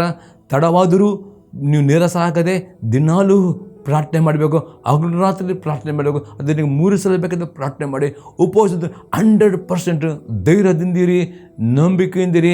ದೇವರ ತಪ್ಪ ಮಾಡೋ ಪ್ರತಿಯೊಂದು ಪ್ರಾರ್ಥನೆ ಉತ್ತರ ಕೊಟ್ಟೇ ಕೊಡ್ತಾನೆ. ಅದು ಉತ್ತರ ಕೊಡೋಕೆ ಆತಂದು ಸಮಯ ಉಂಟು. ಆ ಸಮಯ ಕಾದುಕೊಳ್ಳಬೇಕು. ಆ ಸಮಯ ಬರುವ ತನಕ ನಂಬಿಕೆ ಪರಿಶೀಲನೆ ಪಡುವಾಗ ದೇವರ ಚಿತ್ತ ಪ್ರಕಾರ ಪ್ರಾರ್ಥನೆ ಮಾಡ್ತಿರೋ ನಿಮ್ಮೊಳಗೆ ಧೈರ್ಯವು ಬರ್ತದೆ, ನಿರೀಕ್ಷೆ ಬರ್ತದೆ ಎಂಬುದರಲ್ಲಿ ಯೋಹನನು ಇಲ್ಲಿ ಹೇಳುತ್ತಾನೆ. ಬರರೆ 3ನೇ ಸಂಗತಿ ನೋಡ್ತೇವೆ, ದಿನಾಲು ನಂಬಿಕೆಯನ್ನೇ ಮಾತನಾಡುವವರು ಆಗಬೇಕು. ಮಾರ್ಕನ ಸುವಾರ್ತೆ 11ನೇ ಅಧ್ಯಾಯದಲ್ಲಿ 23 ಮತ್ತು 24ನೇ ವಾಕ್ಯ, ನಿಮಗೆ ಸತ್ಯವಾಗಿ ಹೇಳುತ್ತೇನೆ, ಯಾವನಾದರೂ ಈ ಬೆಟ್ಟಕ್ಕೆ ನಿನ್ನ ಕಿತ್ತುಕೊಂಡು ಹೋಗಿ ಸಮುದ್ರ ಬೀಳು ಎಂದು ಹೇಳಿ ತನ್ನ ಮನಸ್ಸಿನಲ್ಲಿ ಸಂಶಯ ಪಡದೆ ತಾನು ಹೇಳಿದ್ದು ಆಗುವುದನ್ನು ನಂಬಿದರೆ ಅವನು ಹೇಳಿದಂತೆಯೇ ಆಗುವುದು. ಪ್ರೇರೆ ಇಲ್ಲಿ ಯೇಸು ತನ್ನ ಶಿಷ್ಯರಿಗೆ ಹೇಳ್ತಾನೆ, ನಿಮ್ಮ ಜೀವಿತ ಏನು ಕಷ್ಟ ಉಂಟು ಅದೊಂದು ಬೆಟ್ಟವಾಗಿದೆ. ಸಾಲ ಎಂಬ ಬೆಟ್ಟ, ರೋಗ ಎಂಬ ಬೆಟ್ಟ ಇರ್ಬೋದು, ಬಡತನ, ಪ್ರತಿಯೊಂದಕ್ಕೆ ಒಂದು ಬೆಟ್ಟ. ಆ ಬೆಟ್ಟವನ್ನು ನೋಡಿಕೊಂಡು ಆ ಬೆಟ್ಟವನ್ನು ಮಾತನಾಡಬಾರ್ದು, ಆ ಕಷ್ಟವನ್ನು ಮಾತನಾಡಬಾರ್ದು, ರೋಗವನ್ನು ಮಾತನಾಡಬಾರ್ದು, ಬಡತನವನ್ನು ಅದಕ್ಕೆ ಬದಲಾಗಿ ಆ ಬೆಟ್ಟಕ್ಕೆ ನೀವು ಹೇಳಬೇಕು, ಈ ಬೆಟ್ಟವೇ, ಅದು ಈ ರೋಗವೇ, ಅದು ಈ ಕಷ್ಟವೇ, ಈ ಸಾಪ, ಈ ರೀತಿ ಅದರ ಹೆಸರು ಹೇಳಿಕೊಂಡು ವಾಗ್ದಾನವನ್ನು ಅರಿಕೆ ಮಾಡಿದ್ರೆ ಎಷ್ಟು ನೀವು ನಿಮ್ಮ ಬಾಯಿಂದ ದೇವರ ವಾಗ್ದಾನವನ್ನು ನಿಮ್ಮ ಪರಿಸ್ಥಿತಿಗೆ ಅನುಕೂಲವಾಗಿ ನೀವು ಮಾತನಾಡುತ್ತಾರೋ ಅದು ನಂಬಿಕೆಯಿಂದ ಮಾತನಾಡಿರ್ತಾರೆ 100% ಇಸ್ಕೊಳ್ತಾನೆ. ನೀವು ಮಾತನಾಡಿದಂತೆ ನಿಮ್ಮ ರೋಗಗಳು ಗುಣವಾಗ್ತವೆ, ನಿಮ್ಮ ಕಷ್ಟಗಳು ಬಿಟ್ಟು ಹೋಗ್ತವೆ, ನಿಮ್ಮ ಮನಸ್ಸು ನಿಮಗೆ ಶಾಂತಿ ಬರುತ್ತೆ. ಈ ರೀತಿ ನಿಮ್ಮ ಬೆಟ್ಟಕ್ಕೆ ನೀವು ಮಾತನಾಡಬೇಕು ದೇವರ ವಾಗ್ದಾನವನ್ನು. ಅದು ಮಾತಿನಲ್ಲಿ ಶಕ್ತಿ ಉಂಟು ಎಂದು ಇಸ್ಕೊಳ್ತಾರೆ. ಮತ್ತು ಅದನ್ನ ಸಹ ಪ್ರಾರ್ಥನೆ ಸಹ ಮಾಡಬೇಕಾದ್ರೆ ಆದ ಕಾರಣ ನೀವು ಪ್ರಾರ್ಥನೆ ಮಾಡಿ ಏನು ಬೇಡಿಕೊಳ್ಳುತ್ತೀರೋ ಅದನ್ನೆಲ್ಲ ಹೊಂದಿದ್ದೇವೆ ಎಂದು ನಂಬಿರಿ, ಅದು ನಿಮಗೆ ಸಿಕ್ಕುವುದನ್ನು ಹೇಳ್ತಾನೆ. ಹಾಗಾದರೆ ನೀವು ಏನು ಪ್ರಾರ್ಥನೆ ಮಾಡುತ್ತೀರೋ ಆ ಪ್ರಾರ್ಥನೆ ಮಾಡೋದು ಮಾತ್ರ ಉತ್ತರ ಬರೋ ತನಕ ಪ್ರಾರ್ಥನೆ ಉತ್ತರವನ್ನು ಅಥವಾ ಆ ವಾಗ್ದಾನವನ್ನು ಮಾತನಾಡದೇ ಇರಬೇಕು. ಎಂದಿಗೂ ಪ್ರಾರ್ಥನೆ ಉತ್ತರ ಬರಲ್ಲ ಎಂಬುದೇ ಅಪನಂಬಿಕೆ ಮಾತನಾಡಬಾರ್ದು, ನಿರಾಸೆ ಮಾತನಾಡಬಾರ್ದು, ಅಥವಾ ನಿಮ್ಮ ಡಾಕ್ಟರ್ ರಿಪೋರ್ಟ್ ಮಾತನಾಡಬಾರ್ದು. ಅದರ ಬದಲಾಗಿ ನಂಬಿಕೆಯಲ್ಲಿ ನೀವು ಆರೋಗ್ಯವನ್ನು ಮಾತನಾಡಿರಿ, ನಂಬಿಕೆಯಲ್ಲಿ ಆರ್ಥಿಕ ಸಮೃದ್ಧಿ ಮಾತನಾಡಿ. ಈ ರೀತಿ ನಂಬಿಕೆಯಲ್ಲಿ ನೀವು ಉತ್ತರವನ್ನು ಮಾತನಾಡುವ ಅಭ್ಯಾಸ ಕಲಿಯಿರಿ. ಅಂದರೆ ವಾಗ್ದಾನ ಆಗ ನಿಮ್ಮ ನಂಬಿಕೆಯು ಏನು ಮಾತನಾಡಿದ್ದೋ ಹಾಗೇ ನಿಮಗೆ ಅದರ ರಿಸಲ್ಟ್ ಸಿಗ್ತದೆ. ಈ ರೀತಿ ನೀವು ನಂಬಿಕೆ ವೀರಾಗ್ತೀರಿ. ನಂಬಿಕೆಯಲ್ಲಿ ನೀವು ಪ್ರಾರ್ಥನೆ ಉತ್ತರ ಹೊಂದಿಕೊಂಡು ನಂಬಿಕೆಯಲ್ಲಿ ನೀವು ಅಬ್ರಾಹ್ಮನಾಗೆ ಆಶೀರ್ವಾದ ಹೊಂದುತ್ತೀರಿ. ಇನ್ನೊಂದು ಎಕ್ಸಾಂಪಲ್ ಎಫೆಸದವರ ಬರೆದ ಪತ್ರಿಕೆ 6ನೇ ಅಧ್ಯಾಯದಲ್ಲಿ 16ನೇ ವಾಕ್ಯ, ನಂಬಿಕೆ ಎಂಬ ಗುರ ನೀವು ಹಿಡಿದುಕೊಳ್ಳಿರಿ, ಆದ್ದರಿಂದ ನೀವು ಕೆಡುಗುಣ ಅಗ್ನಿ ಬಾಣಗಳನ್ನ ಆರ್ಜಕ್ಕೆ ಸಕ್ತರಾಗುವಿರಿ. ಅಪ್ಪಳ್ತಾನೆ ಇವತ್ತು ಪ್ರತಿಯೊಬ್ಬರಿಗೆ ಸೈತಾನಿಗೆ ಯುದ್ಧ ಮಾಡಲಿಕ್ಕುಂಟು. ಸೈತಾನನು ವೇರಿಯಾಗಿದ್ದಾನೆ. ಆತನು ನಿಮ್ಮ ಪ್ರಾರ್ಥನೆ ತಡೆ ಹಿಡಿಯುವನಾಗಿದ್ದಾನೆ, ಆತ ನಿಮ್ಮ ಆಶೀರ್ವಾದ ತಡೆ ಹಿಡಿಯುವನಾಗಿದ್ದಾನೆ, ಆತ ನಿಮ್ಮ ಆರೋಗ್ಯವನ್ನು ತಡೆ. ಅದಕ್ಕೆ ಅಪ್ಪಸ್ಪಾಡುತ್ತಾನೆ ಸೈತಾನನು ಅಗ್ನಿ ಬಾಣ ನಿಮ್ಮ ಮನಸ್ಸಿಗೆ ಚಿಂತೆ ತರುವುದು ಸೈತಾನಾಗಿದ್ದಾನೆ, ನಿಮ್ಮ ಮನಸ್ಸಿಗೆ ನಿರಾಶೆ ತರುವುದು ಸೈತಾನಾಗಿದ್ದಾನೆ, ನಿಮ್ಮ ಮನಸ್ಸಿಗೆ ನಕಾರಾತ್ಮಕ ಆಲೋಚನೆ ತರುವುದು ಜಿಗು. ಅದಕ್ಕೆ ಈ ಎಲ್ಲ ಸೈತಾನ ಅಗ್ನಿ ಬಾಣಗಳು ಅದು ನಿರಂತರ ನಿಮ್ಮ ಮನಸ್ಸಿಗೆ ಆತ ಬರುವಾಗಲೇ ಮನಸ್ಸಲ್ಲಿ ನಾನಾ ವಿಧದ ಕೆಟ್ಟ ಆಲೋಚನೆ ಬರ್ತವೆ, ನಿರಾಶೆಗಳು ಬರ್ತವೆ, ಭಯ ಬರುತ್ತದೆ, ಅಪನಂಬಿಕೆ ಬರ್ತದೆ, ಜಿಗುಪ್ಸೆ ಬರ್ತದೆ, ಅಥವಾ ಮನಸ್ಸು ಕುಂದಿ ಹೋಗುವಂಥ ವ್ಯತ್ಯಯ ಪಡ್ತದೆ. ಇದೆಲ್ಲ ಬರುವಾಗ ನಂಬಿಕೆ ಎಂಬ ಗುರಿಯನ್ನು ಹಿಡಿದುಕೊಳ್ಳಬೇಕು.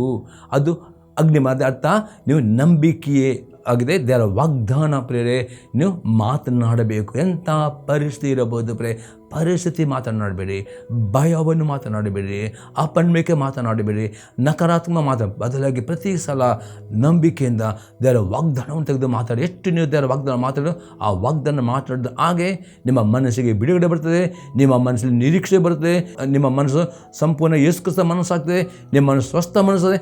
ನೀವು ನಂಬಿದಂತೆಯೇ ನಿಮ್ಮ ಬೆಟ್ಟಗಳು ಗುಡ್ಡಗಳು ಸಮುದ್ರ ಪಾಲು ಆಗ್ತವೆ ಎಂಬುದಾಗಿ ಯೇಸು ಕ್ರಿಸ್ತ ಹೇಳಿದ. ಮಾರ್ಕ 23 ವಾಕ್ಯ ಸತ್ಯವಾಗ್ತದೆ. ಮಾರ್ಕ 24 ವಾಕ್ಯದ ಪ್ರಕಾರ ಉತ್ತರವು ನಿಮಗೆ ಬರುತ್ತದೆ. ಈಗ 4ನೇ ಸಂಗತಿ ನೋಡ್ತೇವೆ, ನಂಬಿಕೆಯಲ್ಲಿ ಅಭಿವೃದ್ಧಿ ಆಗಬೇಕು. ಇಬ್ರಿಯವರಿಗೆ ಬರೆದ ಪತ್ರಿಕೆ 12ನೇ ಅಧ್ಯಾಯದಲ್ಲಿ 1ರಿಂದ 3ನೇ ವಾಕ್ಯ ತನಕ. ಆದ ಕಾರಣ ಇಷ್ಟು ಮಂದಿ ಸಾಕ್ಷಿಯವರು ಮೇಘದೋಪಾದಿಯಲ್ಲಿ ನಮ್ಮ ಸುತ್ತಲೂ ಇರುವುದರಿಂದ ನಮಗೆ ಅಭ್ಯಂತರ ಮಾಡುವ ಎಲ್ಲ ಭಾರವನ್ನು ಹತ್ತಿಕೊಳ್ಳುವ ಪಾಪವನ್ನು ನಾವು ಸಹ ತೆಗೆದಿಟ್ಟು ನಂಬಿಕೆಯನ್ನು ಹುಟ್ಟಿಸುವವನು ಪೂರೈಸುವವನು ಆಗಿರುವ ಯೇಸುವಿನ ಮೇಲೆ ದೃಷ್ಟಿ ಇಟ್ಟು ನಮಗೆ ನೇಮಕದ ಓಟವನ್ನು ಸ್ಥಿರಚಿತ್ತದಿಂದ ಓಡೋಣ. ಅಪೊಸ್ತಲ ಪೌಲನು ಹೇಳ್ತಾನೆ, ಈ ಇಬ್ರಿ 11ನೇ ಅಧ್ಯಾಯದಲ್ಲಿ ಅಪೊಸ್ತಲ ಅನೇಕ ನಂಬಿಕೆಯ ವೀರರ ಪಟ್ಟಿಯನ್ನು ಕೊಟ್ಟಿದ್ದಾರೆ, ಅವರ ಸರಿತೆ ಕೊಟ್ಟಿದ್ದಾರೆ. ಅದೇ ಅವರು ಇವತ್ತು ಜೀವಂತವಾಗಿ ಪರಲೋಕದಲ್ಲಿದ್ದಾರೆ. ಯಾರ್ಯಾರು ದೇವರ ನಂಬಿಕೆ ಇಟ್ಟಿದ್ದಾರೆ ಅವರೆಲ್ಲರೂ ಅವರ ಆತ್ಮ ಪ್ರಾಣ ಪರಲೋಕದಲ್ಲಿ ಉಂಟು. ಅವರ ಶರೀರ ಮಾತ್ರ ಸಮಾಧಿ ಮಾಡಲ್ಪಟ್ಟಿದೆ, ಅದು ಪುನರುತ್ಥಾನ. ಆದರೆ ಅವರ ಆತ್ಮ ಪ್ರಾಣ ಪರಲೋಕ ಸಾಕ್ಷಿ ಉಂಟು. ಅಪೊಸ್ತಲ ಪೌಲನು ಹೇಳುತ್ತಾನೆ. ಈ ಇಷ್ಟು ಮಂದಿ ಸಾಕ್ಷಿಯವರು ಇರುವಾಗ ಅಪೊಸ್ತಲ ಪೌಲನು ನಾವು ಸಹ ಅವರಾಗಿ ನಂಬಿಕೆ ವೀರರಾಗಬೇಕು. ಆ ನಂಬಿಕೆ ಇರಬೇಕಾದ್ರೆ ಇಲ್ಲ ನಿಮಗೆ ಅಭ್ಯಂತರ ಮಾಡಿ ಎಲ್ಲ ಭಾರ ಅಂದರ್ಥ ಚಿಂತೆ ಅದಕ್ಕೆ ಅಪೊಸ್ತಲ ಪೌಲನು ಹೇಳ್ತಾನೆ, ಯಾವುದೇ ಬಗ್ಗೆಯೂ ಚಿಂತೆ ಮಾಡಬಾರ್ದು. ಪ್ರತಿಯೊಂದು ಚಿಂತೆಯನ್ನು ಬುದ್ಧಿಯಲ್ಲಿ ಪ್ರಾರ್ಥನೆಯಲ್ಲಿ ದೇವರಿಗೆ ಹೇಳಬೇಕು. ಪ್ರತಿಯೊಂದು ಚಿಂತೆ, ಯಾವುದ್ರ ಬಗ್ಗೆಯೂ ಚಿಂತೆ ಮಾಡಬೇಕು, ಎಲ್ಲವೂ ನಿಮ್ಮ ಚಿಂತೆ ಭಾರ ಪ್ರತಿದಿನ ಪ್ರಾರ್ಥನೆಯಲ್ಲಿ ದೇವರಿಗೆ ಒಪ್ಪಿಸಿಕೊಡಬೇಕು. ಎರಡನೇದಾಗಿ ಅಪ್ಪಸ್ಕೊಳ್ತಾನೆ, ದಿನಾಳು ದೇವರ ವಾಕ್ಯ ಓದಬೇಕು, ವಾಕ್ಯ ಧ್ಯಾನ ಮಾಡಬೇಕು, ನಿಮಗೆ ಅಂಟಿಕೊಳ್ಳೋ ಪಾಪವನ್ನು ದಿನಾಳು ತೆಗೆಯಬೇಕು. ಈ ಎರಡು ಸಂಗತಿಗಳು ಮಾಡಿದರೆ ಮಾತ್ರವೇ ನಿಮ್ಮ ನಂಬಿಕೆ ಅಭಿವೃದ್ಧಿ ಆಗ್ತದೆ. ನಿಮ್ಮ ನಂಬಿಕೆಯು ಯೇಸು ಕ್ರಿಸ್ತನ ಮೇಲೆ ದೃಷ್ಟಿ ಇರ್ತದೆ. ಹಾಗೆ ಆ ದೃಷ್ಟಿ ಇಟ್ಟುಕೊಂಡು ಇಲ್ಲಿ 2 ಮತ್ತು 3 ವಾಕ್ಯದ ಹೇಳ್ತದೆ, ಆತನು ತನ್ನ ಮುಂದಿಟ್ಟಿದ್ದ ಸಂತೋಷಕ್ಕೋಸ್ಕರ ಮಾನವ ಅಲಕ್ಷ್ಯ ಮಾಡಿ ಶಿಲುಬೆ ಮರಣವನ್ನು ಸಹಿಸಿಕೊಂಡು ದೇವರ ಸಿಂಹಾಸನದ ಬಲಗಡೆ ಆಸನೂಢನಾಗಿದ್ದಾನೆ. ನೀವು ಮನಗುಂದಿದವರಾಗಿ ಬೇಸರಗೊಳ್ಳದೆ ಆತನನ್ನು ಆಲೋಚಿಸಿರಿ. ಹೇಳುತ್ತಾನೆ, ಯೇಸು ಕ್ರಿಸ್ತ ನಿಮಗೆ ನಂಬಿಕೆ ಹುಟ್ಟಿಸಿದವನು, ಆತನ ಪೂರೈಸೋ ಆಗ್ರಹ ಯೇಸು ನಿಮ್ಮ ದೃಷ್ಟಿ ಇಡಬೇಕು. ಎಂದರೆ ಎಷ್ಟು ಧ್ಯಾನ ಮಾಡ್ತೀರಿ ಅಷ್ಟು ನಿಮ್ಮ ನಂಬಿಕೆ ಅಭಿವೃದ್ಧಿ ಆಗ್ತದೆ. ಮತ್ತು ಆ ನಂಬಿಕೆ ನೀವು ಅಭಿವೃದ್ಧಿ ಆಗುವುದಾದರೆ ಮಾತ್ರವೇ ನೀವು ನಂಬಿಕೆಯಲ್ಲಿ ನೀವು ಎಷ್ಟು ವಿದ್ಯರಾಗ್ತೀರಿ, ಎಷ್ಟು ನೀವು ನಂಬಿಕೆ ಮಾತನಾಡ್ತೀರಿ ಪ್ರೇರೆ. ನಿಮ್ಮ ಮನಸ್ಸು ಕುಂದಿ ಹೋಗಲಿಕ್ಕೆ ನೀವು ಬಿಡಬಾರದು. ಅದಕ್ಕೆ ಹೆಚ್ಚಾಗಿ ಪ್ರೇರೆ ನಿಮ್ಮ ಮನಸ್ಸು ಕುಂದಿ ಹೋಗದಂತೆ ದೇವರ ವಾಕ್ಯವನ್ನು ಧ್ಯಾನ ಮಾಡಬೇಕು. ಯಾರ್ಯಾರು ದೇವರ ಧ್ಯಾನ ಮಾಡ್ತಾರೋ ಅವರೆಂದಿಗೂ ಮನಸ್ಸಲ್ಲಿ ಕುಂದು ಹೋಗುವುದಿಲ್ಲ. ಅದು ಹೇಳ್ತಾರೆ, ಈ ರೀತಿಯ ಇಬ್ಬರೇ ಹಣದಲ್ಲಿರುವ ನಂಬಿಕೆ ಇವರಾಗೆ ನಾವೆಲ್ಲರೂ ನಂಬಿಕೆ ಇರಬೇಕು. ನಾವೆಲ್ಲ ಅವರ ನಂಬಿಕೆ ಪ್ರಕಾರ ನಾವು ಸಹ ವಾಗ್ದಾನ ಪಡೆದುಕೊಳ್ಳಬೇಕು, ಪ್ರಾರ್ಥನೆ ಉತ್ತರ ಹೊಂದಿಕೊಳ್ಳಬೇಕು. ಪ್ರೇರೆ ನಿಮ್ಮ ಜೀವಿತ ಕಷ್ಟದಿಂದ ಬಿಡುಗಡೆಯಾಗಬೇಕು, ಆಶೀರ್ವಾದ ಹೊಂದಿಕೊಳ್ಳಬೇಕು, ಆರೋಗ್ಯ ಹೊಂದಿಕೊಳ್ಳಬೇಕು, ಆರ್ಥಿಕ ಸಮೃದ್ಧಿ ಆಗದೆ ಈ ನಂಬಿಕೆ ನಿಮಗೆ ಬೇಕು. ಅದು ವೃದ್ಧಿಯಾಗಬೇಕು. ಅದಕ್ಕೆ ಅಡ್ಡಿ ಮಾಡೋದು ಒಂದು ಚಿಂತಾ ಭಾರ. ಯಾವುದರ ಬಗ್ಗೆ ಪ್ರೇರೆ ನೀವು ಚಿಂತೆ ಮಾಡದೆ ಪ್ರತಿಯೊಂದು ನಿಮ್ಮ ಚಿಂತಾ ಭಾರವನ್ನು ಬುದ್ಧಿಯಲ್ಲಿ ದೇವರ ಹತ್ರ ನೀವು ಪ್ರಾರ್ಥನೆ ಮಾಡಬೇಕು ಪ್ರೇರೆ. ಅಷ್ಟೇ ಅಲ್ಲದೆ ದಿನಾಳು ವಾಕ್ಯ ಓದಬೇಕು. ಯಾಕಂದರೆ ನಿಮ್ಮ ನಂಬಿಕೆ ಅಭಿವೃದ್ಧಿ ಆಗಲಿಕ್ಕೆ ಪಾಪವು ನಿಮಗೆ ಅಂಟಿಕೊಂಡರೆ ಅದು ನಿಮ್ಮ ನಂಬಿಕೆ ಅಭಿವೃದ್ಧಿಗೆ ಅಡ್ಡಿ ಮಾಡ್ತದೆ. ಅದೇ ಅಪ್ಪ ದಿನಾಳು ಪ್ರೇರೆ ನಿಮ್ಮ ಆತ್ಮೀಯ ಜೀವಿತಕ್ಕೆ ಅಂಟಿಕೊಳ್ಳೋ ಪಾಪವನ್ನು ತೆಗೆದು ಹಾಕಬೇಕು. ಅದು ಹೇಗೆ ತೆಗೆದು ಹಾಕಿದರೆ, ವಾಕ್ಯ ಓದುವುದಾದರೆ, ವಾಕ್ಯ ಧ್ಯಾನ ಮಾಡುವುದಾದರೆ, ವಾಕ್ಯ ವಿಧೇಯರಾದರೆ ಮಾತ್ರವೇ ನಿಮಗೆ ಅಂಟಿಕೊಳ್ಳೋ ಪಾಪವನ್ನು ತೆಗೆದು ಬಿಡಲಿಕ್ಕೆ ಸಾಧ್ಯವೇ. ಈ ಎರಡು ಸಂಗತಿ ಮಾಡಿದರೆ ಮಾತ್ರವೇ ಅಪ್ಪಸ್ವರತೆ ನಮಗೆ ಹುಟ್ಟಿಸುವ ಪುನಃ ಯೇಸು ಕ್ರಿಸ್ತನ ಮೇಲೆ ನಿಮ್ಮ ದೃಷ್ಟಿ ಯೇಸು ಕ್ರಿಸ್ತನ ಮೇಲೆ ಕೇಂದ್ರೀಕೃತ ಆಗುತ್ತೆ. ಆ ಯೇಸು ಕ್ರಿಸ್ತನ ದೃಷ್ಟಿ ಕೇಂದ್ರೀಕೃತ ಆಗುವಾಗ ನೀವು ನಂಬಿಕೆ ನಿರಾಸ ಆಗುವುದಿಲ್ಲ, ಕುಂದಿ ಹೋಗುವುದಿಲ್ಲ. ನಿರಂತರವಾಗಿ ನಂಬಿಕೆಯ ವೀರರಾಗ್ತೀರಿ, ನಂಬಿಕೆಯಲ್ಲಿ ದೇವರ ವಾಕ್ಯ ವಿದ್ಯರಾಗ್ತೀರಿ, ನಂಬಿಕೆಯಲ್ಲಿ ಪ್ರಾರ್ಥನೆ, ನಂಬಿಕೆಯಲ್ಲಿ ಮಾತನ್ನು ಆ ನಂಬಿಕೆಯು ಪ್ರೇರೆ ಕಾರ್ಯವಾಗಿಕೊಂಡು ಒಳ್ಳೆಯ ಹೆಸರನ್ನು ಆಶೀರ್ವಾದವನ್ನು ಪಡೆದುಕೊಳ್ಳಿದ್ದೀರಿ ಮತ್ತು ನಿತ್ಯ ಜೀವವನ್ನು ಹೊಂದಿಕೊಳ್ಳುತ್ತೀರಿ ಎಂಬುದಾಗಿ ಅಪ್ಪಸ್ವರನಲ್ಲಿ ಹೇಳುತ್ತಾನೆ ಪ್ರೇರೆ. 5ನೇ ನೋಡ್ತೇವೆ, ನಂಬಿಕೆ ಎಂಬ ವಿಧೇಯತ್ವಕ್ಕೆ ದಾಸರಾಗಬೇಕು. ರೋಮಾಪುರದ ಪತ್ರಿಕೆ 6ನೇ ಅಧ್ಯಾಯದಲ್ಲಿ 16ನೇ ವಾಕ್ಯ, ನೀವು ಯಾವನಿಗೆ ದಾಸರಂತೆ ವಿಧೇಯರಾಗುತ್ತೇವೆ ಎಂದು ನಿಮ್ಮನ್ನು ಒಪ್ಪಿಸಿಕೊಡುತ್ತೀರೋ ಆ ಯಜಮಾನನಿಗೆ ದಾಸರಾಗಿ ಇರುವರೆಂಬುದು ನಿಮಗೆ ಗೊತ್ತಿಲ್ಲವೋ? ಪಾಪಕ್ಕೆ ದಾಸರಾದರೆ ಮರಣೇ ಫಲ, ನಂಬಿಕೆ ವಿಧೇಯತೆಗೆ ದಾಸರಾದ ನೀತಿಯ ಫಲ. ಹೇಳ್ತಾನೆ, ನೀವು ನಂಬಿಕೆ ಇಟ್ಟುಕೊಂಡು ನೀರು ಮುಳಿದ ತಗೊಂಡ ನಂತರ ಪ್ರತಿದಿನ ಪ್ರೇರೆ ನಿಮ್ಮ ಜೀವಿತವನ್ನು ದೇವರ ವಾಕ್ಯ ಎಂಬ ನಂಬಿಕೆ ಎಂಬ ಮೊದಲು ನಂಬಿಕೆ ಏರ್ಸ್ಕೊಂಡು ನಂಬಿಕೆ ಇಟ್ಟಿದ್ದೀರಿ, ನೀರು ಮುಳಿದ ಈಗ ಆ ನಂಬಿಕೆ ಎಂಬ ವಿಧೇಯತೆಗೆ ದಾಸರಾಗ್ತದೆ. ದಿನಾಳು ಒಪ್ಪಿಸಿಕೊಡುವುದಾದರೆ ಇನ್ನೂ ನೀತಿವಂತರಾಗ್ತೀರಿ, ಇನ್ನೂ ಪರಿಶುದ್ಧರಾಗ್ತೀರಿ.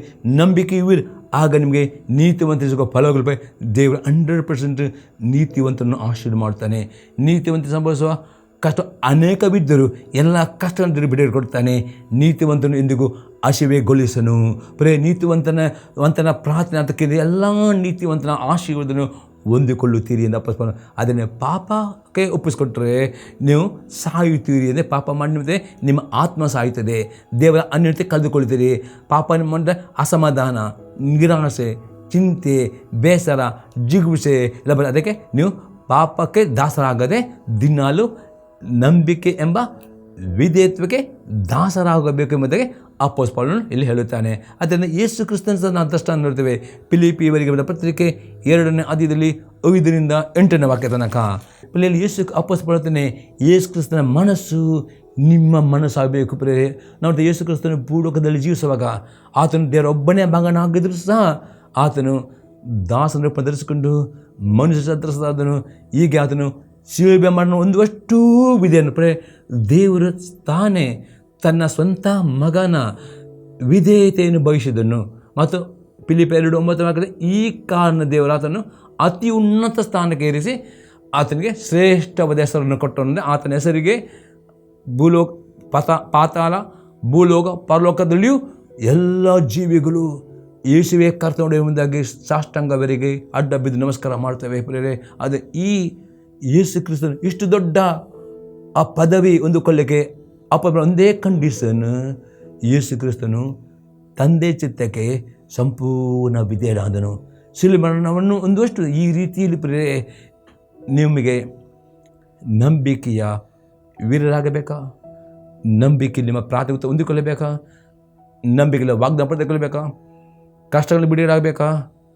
ಒಂದೇ ಕಂಡೀಷನ್, ನಂಬಿಕೆಯಲ್ಲಿ ಎಂಬ ವಿಧೇಯತ್ವಕ್ಕೆ ಸಂಪೂರ್ಣವಾಗಿ ದಾಸ ಒಪ್ಪಿಸ್ಕೊಡ್ರಿ. ಆಗ ನಿಮ್ಮ ನಂಬಿಕೆಯು ಆಶೆ ಹೊಂದುತ್ತದೆ, ನಂಬಿಕೆಯಲ್ಲಿ ಒಳ್ಳೆಯ ಹೆಸರು ಪಡೆದುಕೊಳ್ಳುತ್ತೀರಿ ಎಂದು ದೇವರು ನಮಗೆ ಸ್ತೋತ್ರವಾಗಲಿ. ಈ ಥರ ಕೆಲವು ನಿಮ್ಮ ಜೀವಿತದಲ್ಲಿ ಇದು ಉತ್ತೇನಾಗುವುದನ್ನು ನಿಮ್ಮ ಅಭಿಪ್ರಾಯ ತಿಳಿಸಿರಿ. ಮತ್ತು ಯಾರ ರೋಗಗಳುಂಟು ಸಮಯದಲ್ಲಿ ನಿಮ್ಮ ಕೈಗಳ ಮೇಲೆ ಕೈತೀರಿ, ನಾನು ಪ್ರಾರ್ಥನೆ ಮಾಡ್ತೇನೆ. ತಂದೆ ದೇವರೇ, ಯೇಸು ನಮಗೆ ಸ್ತೋತ್ರ. ಇದನ್ನೆಲ್ಲ ಪ್ರತಿಯೊಬ್ಬ ವೀಕ್ಷಕ ನಾಸ್ತಿಗೆ ಒಪ್ಪಿಸ್ಕೊಳ್ತೇನೆ. ಎಲ್ಲ ವೀಕ್ಷಕರನ್ನು ಆಶೀರ್ವಾದ ಬಿಡ್ತಾನೆ. ಪ್ರತಿಯೊಬ್ಬರೇ ಆ ನಂಬಿಕೆ ವೀರರಾಗುವುದನ್ನು ಕೃಪೆಯನ್ನು ಬಿಡ್ತಾನೆ. ಪ್ರತಿಯೊಬ್ಬರ ನಂಬಿಕೆ ವಿವಿಧ ದಾಸರಾವುದಕ್ಕೆ ನಾನು ಒಪ್ಪಿಸ್ಕೊಡ್ತೇನೆ. ಪ್ರತಿಯೊಬ್ಬರ ಜೀವಿತದಲ್ಲಿ ರೋಗದಲ್ಲಿದ್ದವರನ್ನು ರೋಗದ ಬಂಧನದಿಂದ, ಬಡತನ, ಕೋರಸಾಲ ಸಾಪದ ಪ್ರತಿಯೊಬ್ಬರನ್ನು ಬಿಡುಗಡೆಗೊಳಿಸ್ತೇನೆ ಯೇಸು ಕ್ರಿಸ್ತನ ನಾಮದಲ್ಲಿ. ಆಮೇನ್. Praise the lord. ದೇವರನ್ನು ಆಶೀರ್ವಾದ ಮಾಡಲಿ.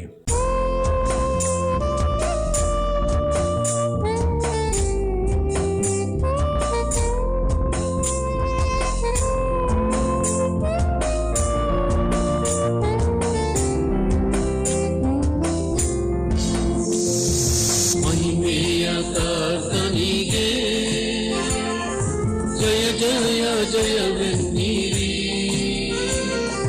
ಜಯ ವೀರ ದೇವನಿಗೆ ನಿತ್ಯ ಸ್ತುತಿ ತನ್ನಿ.